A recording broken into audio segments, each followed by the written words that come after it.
Assalamualaikum warahmatullahi wabarakatuh. Perkenalkan, kami dari kelompok 10 akan mempresentasikan perbedaan semantik dan pragmatik. Di sini kami dari Program Studi Bahasa Indonesia STKIP PGRI Jombang. Dosen pengampu mata kuliah semantik yaitu Dr. Randes Eva Eridiah MPD. Dan yang beranggotakan Arianti Ningsih, Diah Nanda Dewi, dan Indra Kusuma Wardani. Yang pertama ada perbedaan semantik dan pragmatik.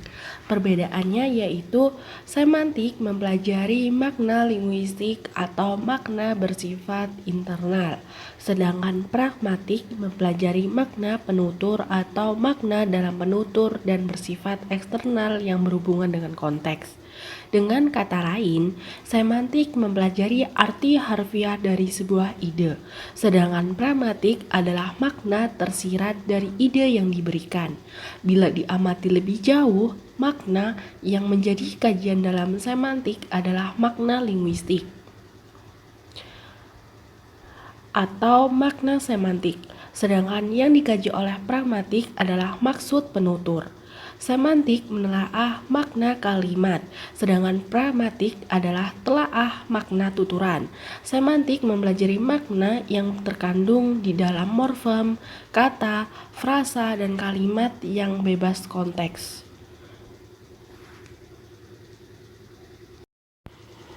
Yang kedua, saya akan menjelaskan tentang perbedaan antara semantik dan pragmatik dinilai berdasarkan 3 hal. Yang pertama yaitu ada meaning versus UC, dan yang kedua truth conditional versus non-truth conditional meaning, dan yang ketiga ada konteks independent versus konteks independent.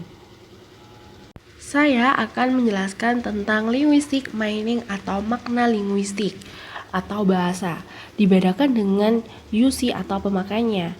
Secara sepintas, pragmatik dan semantik adalah cabang ilmu bahasa yang sama-sama menelaah makna-makna satuan lingual.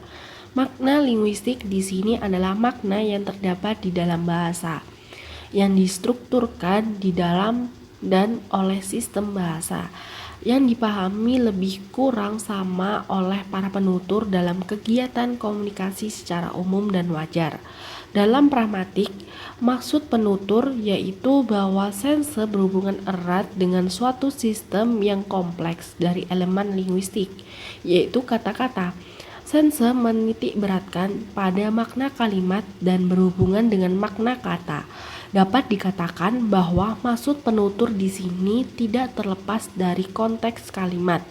Apa yang dimaksud penutur belum tentu sama dengan maksud oleh lawan tutur.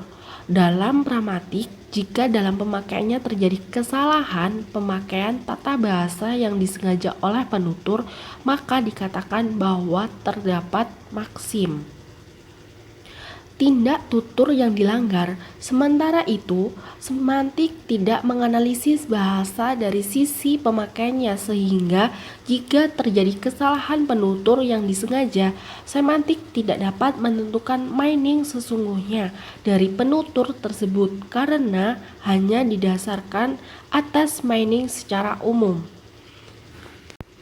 Contoh kalimat berikut ini. B menjawab pertanyaan A dengan setidaknya 3 kemungkinan untuk menyatakan belum atau tidak ingin makan.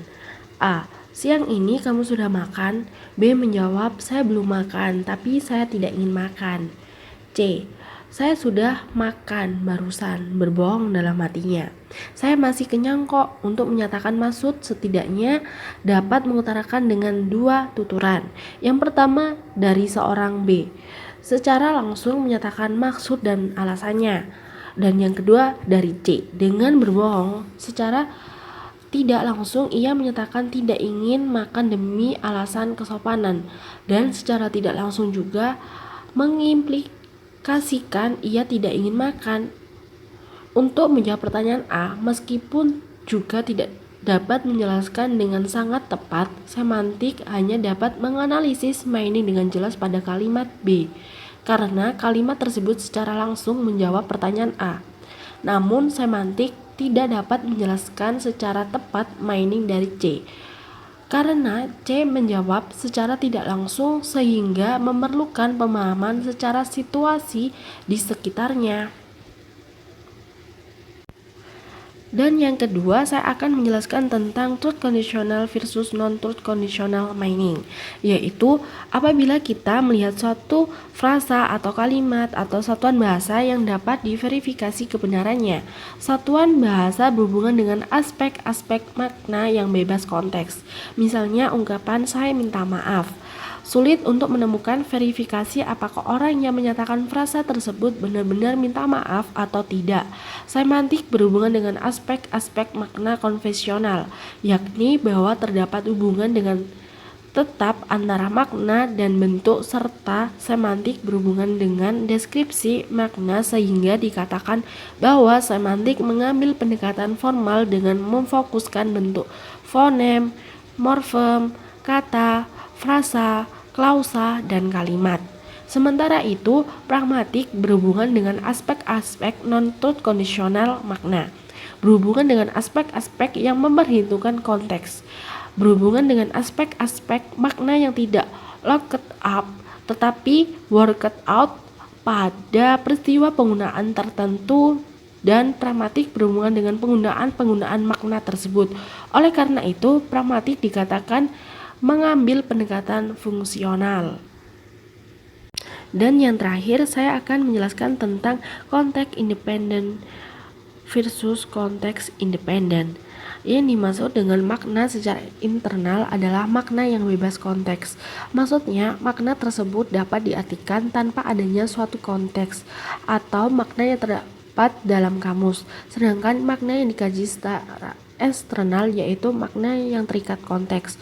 Maksudnya, satuan-satuan bahasa dalam suatu tuturan tersebut dapat dijelaskan apabila ada suatu konteks, yaitu konteks siapa yang berbicara, kepada siapa orang itu berbicara, bagaimana keadaan si pembicara, kapan, di mana, dan apa tujuannya sehingga maksud si pembicara dapat dimengerti oleh orang-orang di sekitarnya. Tanpa memahami konteks, lawan tutur bahasa akan kesulitan memahami maksud penutur. Konteks ini meliputi tuturan sebelumnya, penutur dalam peristiwa tutur, hubungan antara penutur, pengetahuan tujuan, setting sosial, dan fisik penutur tutur. Contoh yang pertama, prestasi kerjanya yang bagus membuat ia dapat diangkat untuk masa jabatan. Dan yang kedua, presiden itu sedang menuruni tangga pesawat. Dalam contoh di atas, kata bagus dan presiden mempunyai makna semantik atau makna secara internal. Sedangkan secara eksternal, bila dilihat dari penggunaan kata bagus tidak selalu bermakna baik atau tidak buruk. Begitu juga presiden tidak selalu bermakna kepala negara. Perkenalkan, saya Diananda Dewi. Di sini saya akan melanjutkan presentasi dari penyaji pertama. Di sini saya akan menjelaskan tentang perbedaan kajian makna dalam semantik dengan pragmatik. Untuk yang pertama, pragmatik mengkaji makna di luar jangkauan semantik. Di sini ada sebuah contoh, yaitu di sebuah ruangan kelas, Dewi duduk di deretan kursi belakang. Lalu ia berkata kepada gurunya, "Pak, maaf, saya mau ke belakang." Seperti itu contoh untuk yang pragmatik mengkaji makna di luar jangkauan semantik. Untuk yang kedua, sifat kajian dalam semantik adalah diadik relation, hubungan dua arah, hanya melibatkan bentuk dan makna. Sifat kajian dalam pragmatik adalah tradik relation, hubungan tiga arah, yaitu melibatkan bentuk, makna, dan konteks. Untuk yang ketiga, semantik merupakan bidang yang bersifat bebas konteks, independen konteks, sedangkan pragmatik bersifat terikat dengan konteks atau dependent konteks. Nah, pada hal ini dapat dijelaskan pada contoh soal poin ke-1. Pada contoh tersebut, ketika makna kata belakang dikaji secara semantik, ia tidak memperhatikan konteksnya bagaimana. Independen konteks. Ia hanya dikaji berdasarkan makna yang terdapat dalam kamus. Namun, ketika kata belakang dikaji dengan pragmatik, konteks siapa yang berbicara, kepada siapa orang itu berbicara, bagaimana keadaan si pembicara, kapan, di mana, dan apa tujuan isi. Tujuan ini sangat diperhatikan, sehingga maksud si pembaca dapat dimengerti oleh orang-orang di sekitarnya. Nah, untuk yang selanjutnya akan dijelaskan oleh penyaji ketiga, yaitu Indra Kusuma Wardani. Selanjutnya yang keempat, salah satu objek kajian semantik adalah kalimat, sehingga semantik ini sering disebut makna kalimat. Dalam pragmatik, objek kajiannya adalah tuturan atau maksud. Yang kelima, semantik diatur oleh kaidah kebahasaan atau tata bahasa, sedangkan pragmatik dikendalikan oleh prinsip komunikasi. Jadi, kajian makna dalam semantik lebih objektif daripada pragmatik, karena hanya memperhatikan makna tersebut sesuai dengan makna yang terdapat dalam leksemnya. Kajian makna pragmatik dapat dikatakan lebih subjektif karena mengandung konteks atau memperhatikan konteks, dan setiap orang pasti mempunyai makna sendiri sesuai dengan konteks yang dipandangnya. Selain itu, pragmatik juga dimotivasi oleh tujuan komunikasi. Selain itu juga pemaknaan semantik itu ketat karena terpaku pada makna kata secara leksikal atau tanpa konteks, sedangkan pemaknaan pragmatik lebih lentur karena tidak mutlak bermakna itu.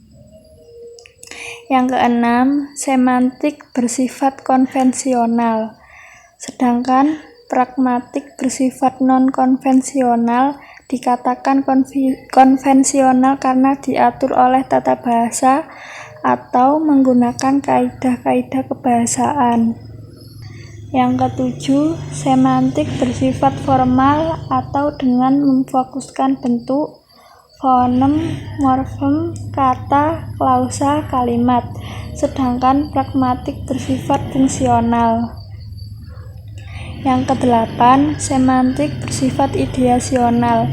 Maksudnya yaitu makna yang ditangkap masih bersifat individu dan masih berupa ide karena belum dipergunakan dalam berkomunikasi.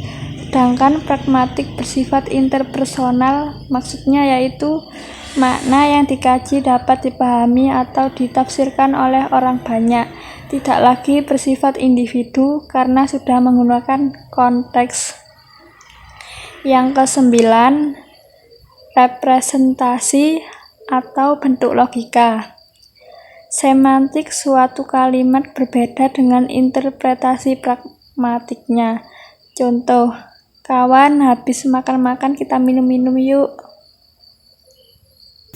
Terima kasih ya teman-teman sudah mengikuti presentasi dari kelompok 10 atau bisa dikatakan kelompok terakhir. Di sini kami kelompok 10 meminta maaf yang setulus-tulusnya apabila ada kata-kata yang kurang berkenan pada saat penjelasan materi. Dan jangan lupa untuk like, komen, dan subscribe ya teman-teman. Sampai bertemu di pembelajaran selanjutnya. Terima kasih.